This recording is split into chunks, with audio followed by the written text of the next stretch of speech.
The torpedo hung at the perfect angle. Commander Creed Burlingame watched through Silverside's periscope as 3 Japanese cargo ships overlapped in his crosshairs, their hulls black against the phosphorescent wake of the convoy. It was January 20th, 1943, off Truk Atoll, and the math was brutal. 3 targets. 6 torpedoes. 1 chance to cripple an Empire's lifeline before the destroyers found them. The range closed to 800 yards. 700. His finger touched the firing button. In 12 seconds, 24 American sailors packed into a steel tube would either become ghosts haunting the Pacific floor or the men who proved that wooden merchant ships were no match for American ingenuity hidden beneath the waves. This is the story of how America's submarine fleet, fighting with broken weapons and against impossible odds, strangled the Japanese war machine into submission. How 80 men in a metal coffin hunting convoys thousands of miles from home became Japan's deepest nightmare. How an invisible fleet of predators turned the vast Pacific Ocean into a graveyard for an empire. But to understand why these underwater hunters terrified Japan more than battleships, more than bombers, more than any surface fleet, we must go back. Back to December 7th, 1941, when everything changed. If you're finding this deep dive into forgotten World War II history fascinating, make sure you're subscribed so you don't miss the rest of this story. We're just getting started.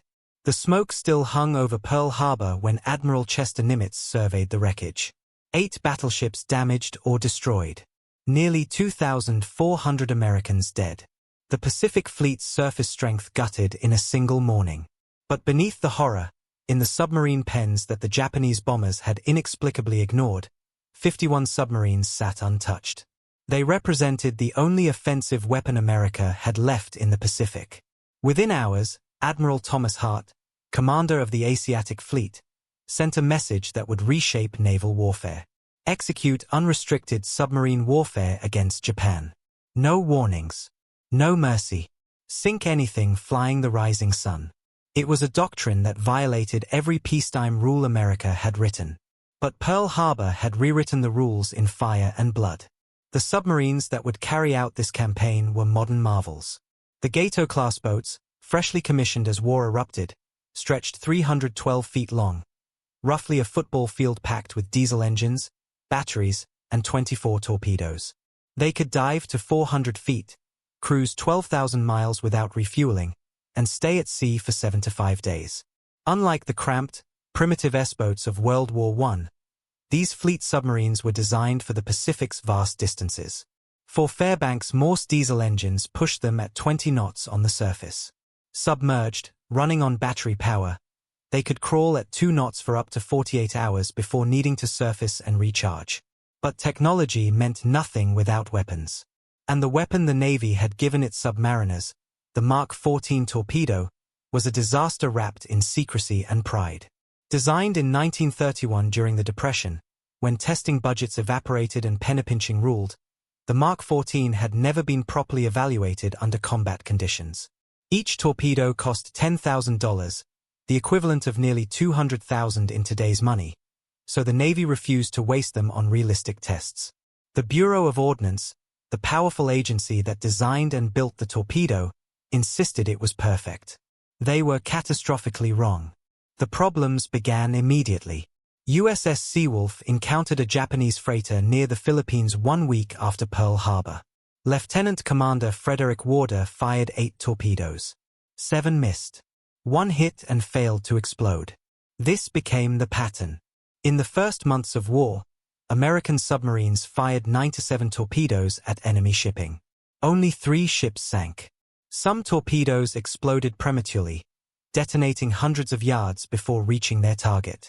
Others ran too deep, passing harmlessly beneath enemy hulls. Still others struck dead center and simply refused to detonate. Japanese ships limped into port with American torpedoes embedded in their sides, duds that had given away the submarine's position for nothing. The submarine commanders knew something was wrong. They filed report after report, detailing failures, demanding answers. The Bureau of Ordnance refused to listen. The torpedoes were perfect, they insisted. The problem must be bad approach angles, poor maintenance, incompetent crews. This arrogance cost lives and missions. Commander Mush Morton, one of the Navy's most aggressive skippers, attacked a Japanese convoy with what should have been certain kills. His torpedoes ran deep, passing beneath every target. USS Silversides, on her first patrol, watched torpedoes detonate prematurely, warning targets and bringing destroyers down on the submarine. The frustration burned through the fleet.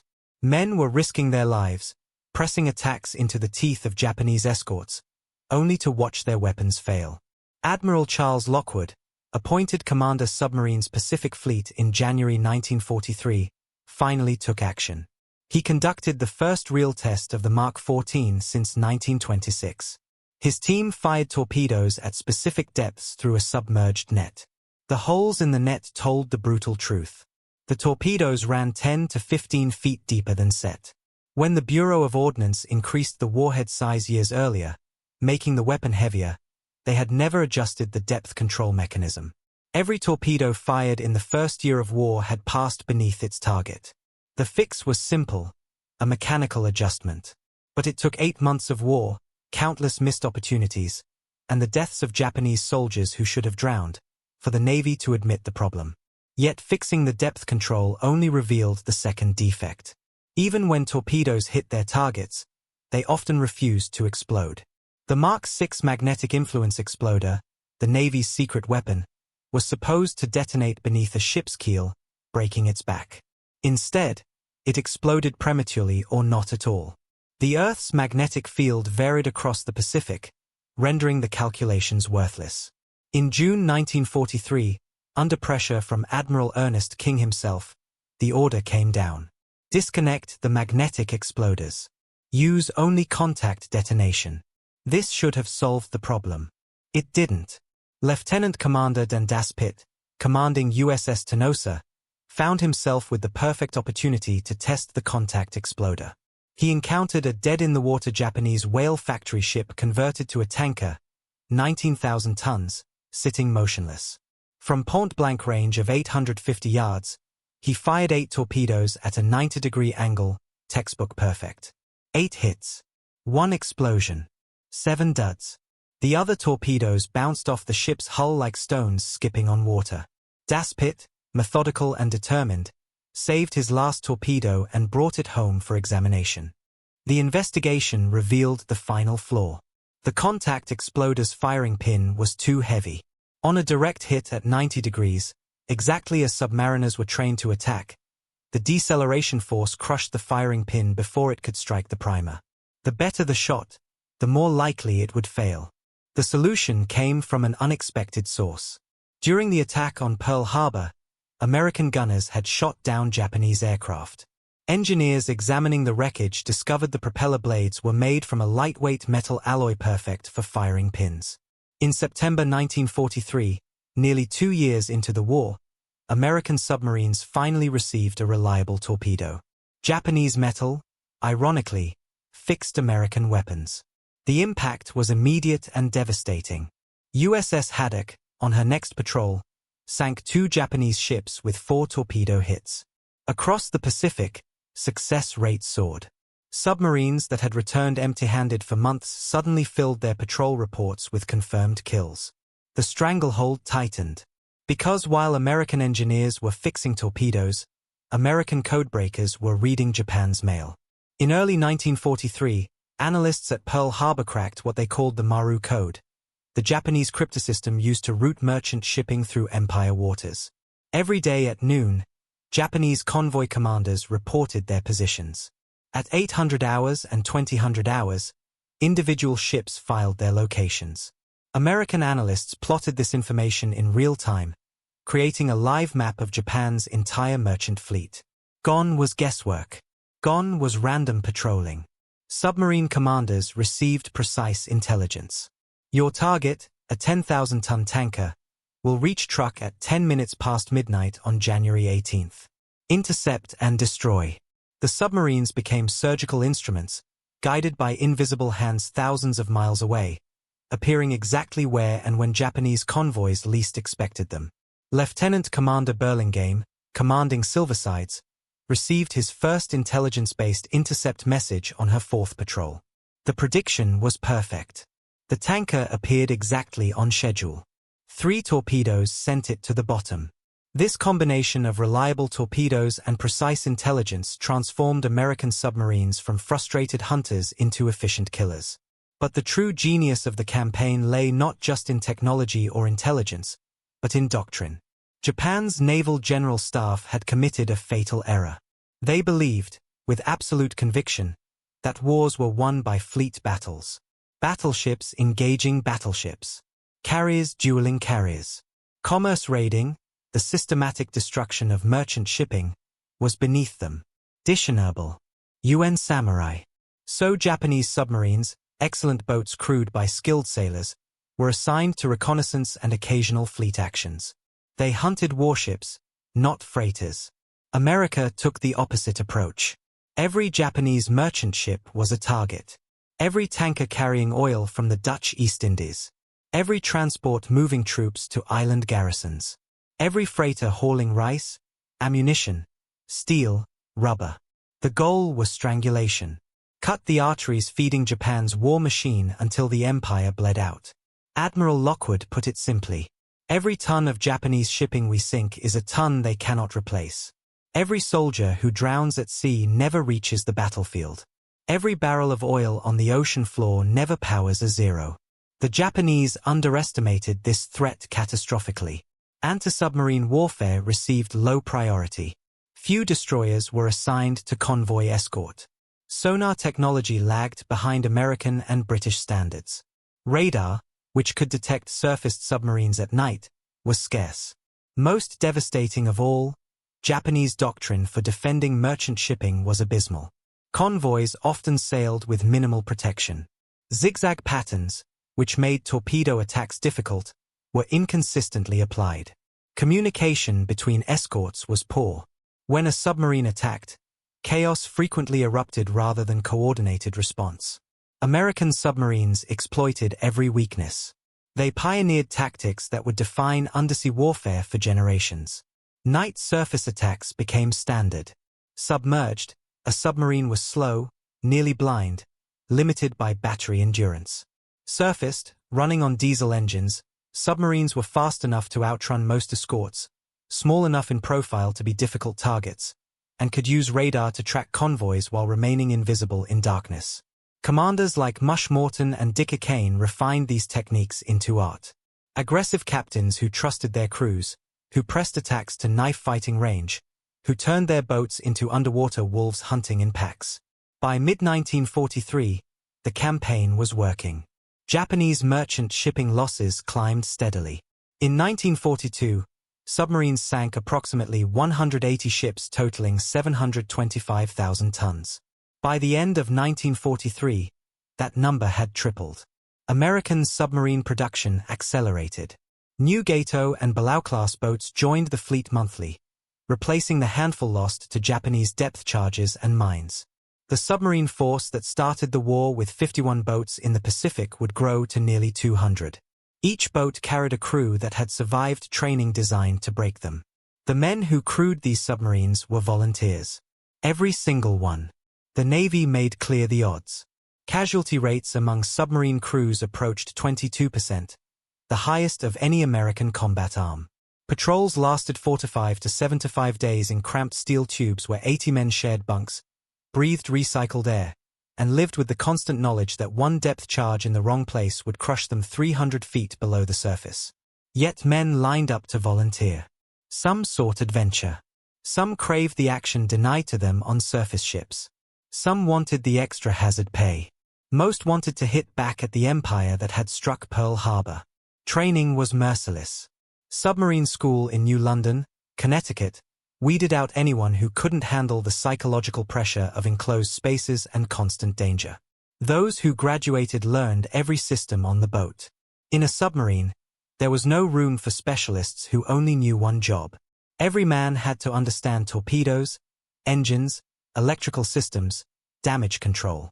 A single flooded compartment could doom the boat if the crew couldn't respond instantly. Then came advanced tactical training in Pearl Harbor. Mock attacks against friendly destroyers that hunted the submarine with active sonar. Diving drills where seconds mattered. Torpedo firing solutions calculated mentally because equipment could fail. Emergency surface procedures practiced until they became automatic. The crews that emerged were unlike any other in the Navy. Close-knit to the point of telepathy. Officers and enlisted men worked together without the rigid hierarchy of surface ships because survival depended on trust, not rank. The captain might be the most educated man aboard, but the machinist's mate who kept the diesel engines running through a depth charge attack was equally vital. Pharmacists' mates performed emergency surgery with kitchen utensils, as Thomas Moore did aboard Silversides on December 24, 1942, conducting an emergency appendectomy while submerged in enemy waters. The patient, Fireman George Platter, was standing watch 6 days later. These were the men who would carry out America's invisible war. Hunting in waters where every shadow might hide a destroyer. Where every ping of active sonar might be the last sound they heard. Where success meant sinking ships filled with men just like them. Soldiers and sailors who had families, who wrote letters home, who didn't want to drown in darkness. The moral weight of this was not lost on American submariners. But they had seen Pearl Harbor. They had seen the Bataan Death March.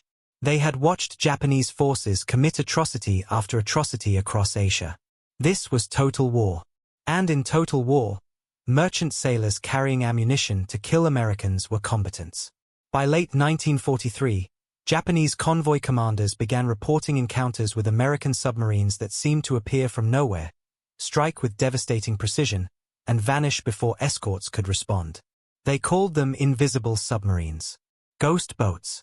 The Americans had transformed their undersea fleet into something Japan had never prepared for, a weapon that attacked not with honor in decisive battle, but with cold efficiency against the very foundation of the empire. The stranglehold was tightening. And the worst, for Japan, was yet to come. October 23, 1944. The Formosa Strait. Commander Richard Akane stood on the bridge of USS Tang as darkness swallowed the eastern horizon. His submarine had been at sea for 27 days on its 5th war patrol. In that time, Tang had already decimated 2 Japanese convoys, sending ship after ship to the bottom with methodical precision. Akane, formerly executive officer aboard the legendary USS Wahoo, had become the Navy's deadliest submarine commander. Aggressive to the point of recklessness, brilliant in his tactical calculations, he pressed attacks to ranges that made his own crew nervous. Tonight would be no different. At 2300 hours, radar picked up contacts. A large convoy, heavily escorted, steaming north with reinforcements for the Philippine campaign. Akane called battle stations. Tang would attack on the surface, using darkness and speed to get inside the destroyer screen. What followed was one of the most devastating attacks in submarine warfare history. Akane maneuvered Tang directly into the middle of the convoy formation, torpedoes firing in rapid succession. 3 tankers erupted in flames. A freighter broke in half. A transport attempted to ram, missing Tang by inches as Akane threw the submarine into emergency turns. Shells and tracers filled the night sky. Destroyers converged from all directions. But Akane kept firing. 24 hours later, he found another convoy. Again, he attacked with terrifying aggression. 2 more transports struck. A tanker exploded in a massive fireball. Another destroyer sent to the bottom. Tang had fired 22 torpedoes. 21 had found their marks. 1 remained. Akane lined up on a damaged transport, determined to finish what he started. The crew loaded the 24th torpedo. Final checks complete. Range 900 yards. Perfect geometry. Fire. The torpedo leapt from its tube and immediately began to behave strangely. Instead of running straight, it broached the surface, porpoised through the waves, then began to curve. A circular run. The deadliest nightmare in submarine warfare. The torpedo was coming back. Akane screamed orders. All ahead flank. Hard right rudder. Tang's engines roared to maximum power. The submarine pivoted desperately, fishtailing through the water. But 312 feet of steel cannot turn on a dime. 20 seconds. That was all the time they had. The crew braced. Some prayed. Others stared in frozen horror as their own weapon carved a phosphorescent arc through the black water, homing in on Tang's port side. The explosion was catastrophic. The torpedo struck the aft torpedo room at 0230 hours on October 25. The blast ripped through compartments, killing men instantly, flooding spaces before watertight doors could slam shut. Tang went down in 180 feet of water. 78 men died. Some in the initial explosion. Others trapped in flooded compartments as seawater crushed through ruptured bulkheads. A few made desperate attempts to escape using Momsen lungs, primitive breathing devices designed for shallow water escapes. Only 5 succeeded in reaching the surface from the forward escape trunk. 3 more men, including a cane, had been blown off the bridge by the explosion and survived in the water. 1 man escaped from the conning tower without any breathing apparatus, riding a massive air bubble to the surface. 9 survivors total.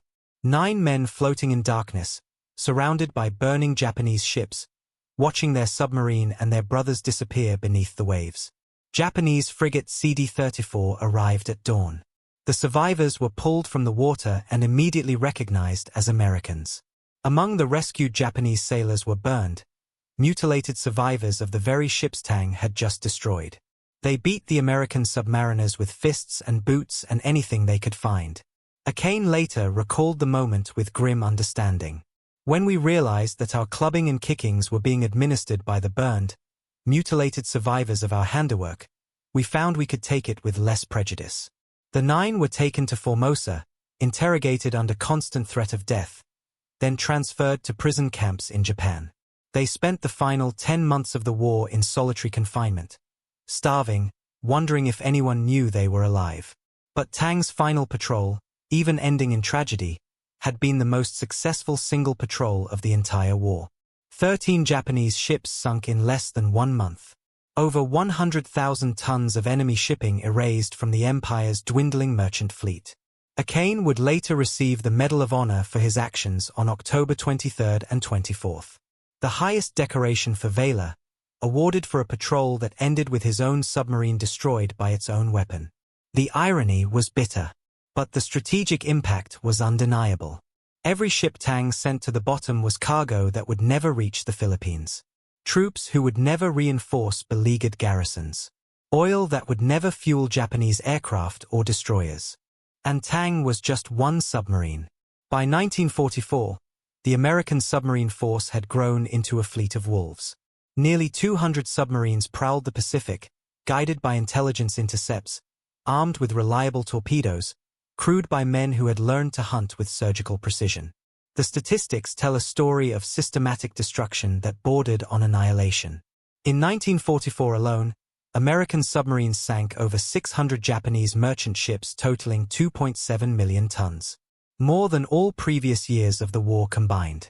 Oil imports to Japan, which had peaked at 1.4 million barrels per month in early 1943, collapsed to 360,000 barrels by July 1944. After September 1943, only 28% of petroleum shipped from the southern oil fields actually reached Japan. In the final 15 months of the war, that number fell to 9%. The consequences rippled through every aspect of Japan's war machine. The Imperial Navy, starved for fuel, moved major units to Singapore just to be closer to the oil fields. When the Battle of the Philippine Sea erupted in June 1944, Japanese carrier pilots were undertrained because there was insufficient fuel for flight training. American pilots called the resulting slaughter the Great Marianas Turkey Shoot. Over 400 Japanese aircraft destroyed in a single day. Japan's carrier air power, once the most elite in the world, was shattered. Not because their pilots lacked courage, but because they lacked fuel to practice. When the Battle of Leyte Gulf began in October 1944, Japan's complex, convoluted battle plan was dictated largely by fuel shortages. The fleet could not concentrate its strength because there was not enough oil to move all ships to the same location.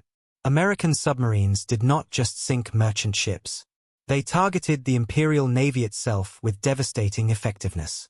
USS Flasher ambushed a convoy off Indochina on December 22, 1944, sinking 3 large tankers in a single attack.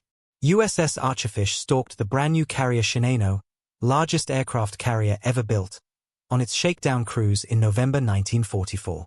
for torpedoes sent the 65,000-ton giant to the bottom before it ever saw combat.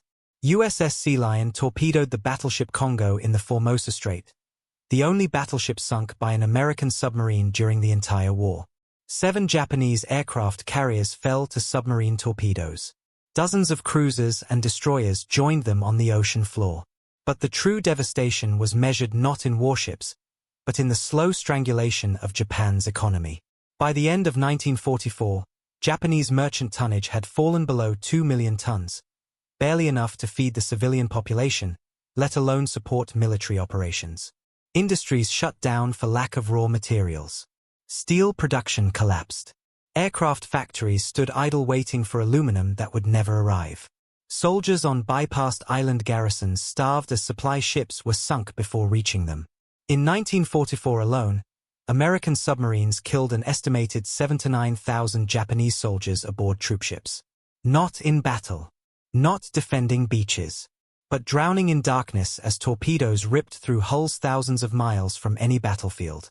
The human cost of these sinkings was staggering. When USS Pollock sank the troopship Bangkok Maru in May 1943, 1,559 elite Japanese naval infantry drowned in 90 seconds. The ship simply disappeared beneath the waves, taking trained troops that could never be replaced. In August 1944, USS Tang attacked convoy HI-71.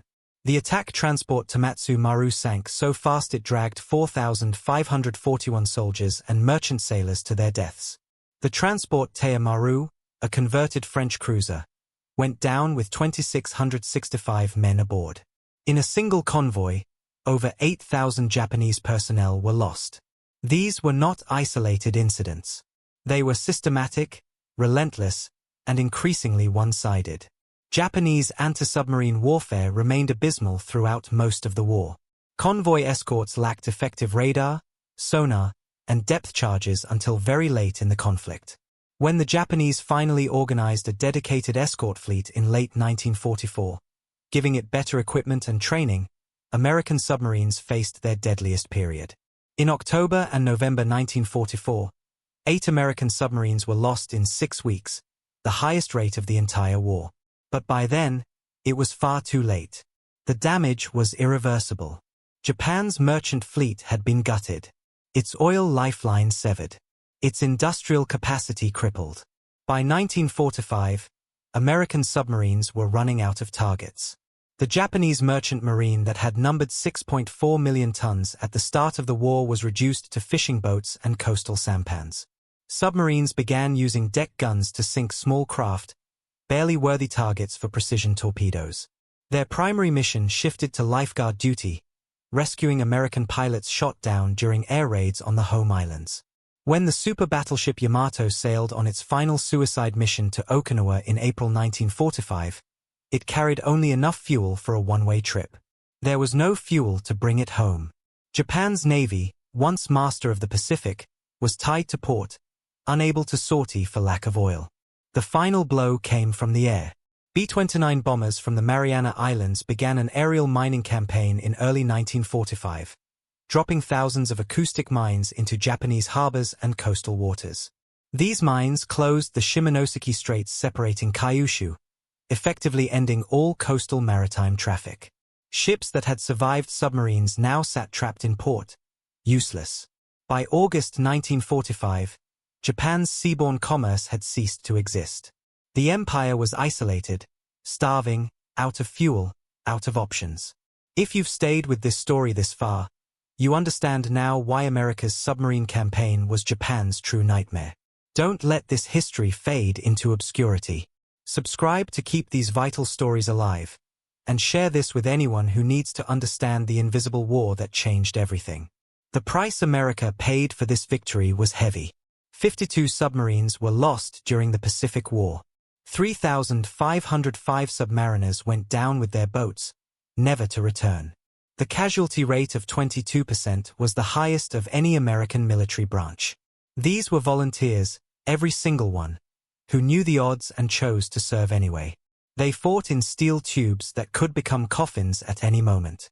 They lived for months in cramped, humid spaces, breathing recycled air, eating canned food, never seeing sunlight. They faced depth charges that could crush their hulls like tin cans. They navigated minefields in darkness. They penetrated harbors ringed with anti-submarine nets. They did all this knowing that if something went wrong 300 feet down, rescue was impossible. Yet they transformed submarine warfare into an art form. They pioneered tactics that navies still study today. Night surface attacks using radar to track targets while remaining nearly invisible. Wolf pack operations where multiple submarines coordinated attacks on single convoys. Aggressive close-range torpedo runs that maximized hit probability. The use of ultra-intelligence to position submarines exactly where enemy convoys would appear. These innovations, born of necessity and refined through combat, became doctrine. When the war ended, submariners from defeated nations studied American patrol reports, trying to understand how 80 men in a plywood-thin steel tube had accomplished what entire surface fleets could not.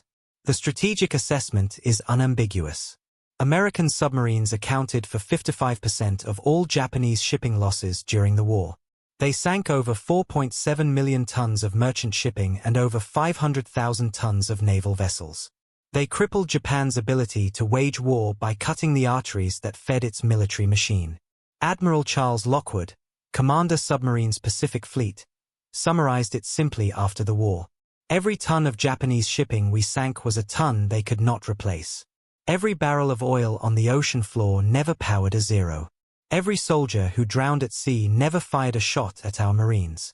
The submarine campaign was not glamorous.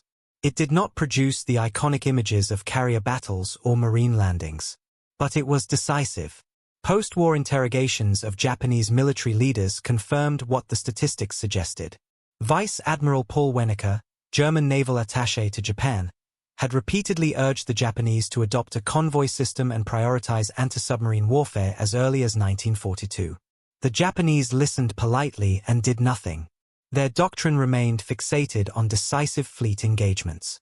They viewed commerce raiding as dishonorable, beneath the traditions of the Imperial Navy.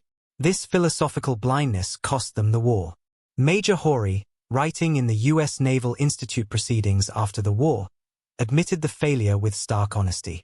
Japan's refusal to protect merchant shipping, particularly given the industrial power of the United States and historical evidence supporting convoy tactics, contributed greatly to our collapse.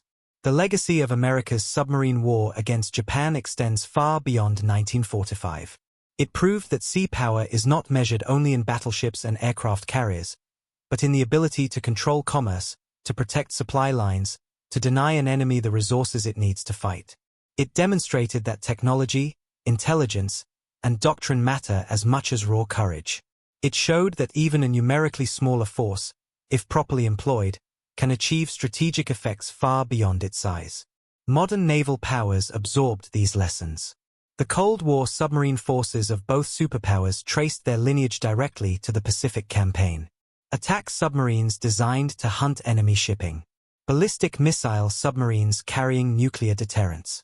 The emphasis on stealth, speed, and precision strike. All echo the principles refined in the waters between Pearl Harbor and Tokyo. The men who fought this invisible war rarely spoke of it. Richard O'Kane, released from prison camp in August 1945, received the Medal of Honor from President Harry Truman in March 1946.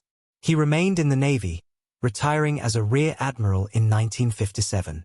He wrote books about his experiences aboard Wahoo and Tang, preserving the memory of men who never came home. But he suffered profound survivor's guilt for the rest of his life. His daughter recalled that in his final years, battling Alzheimer's, the mere sight of water would transport him back to that terrible night in October 1944 when 78 of his men died.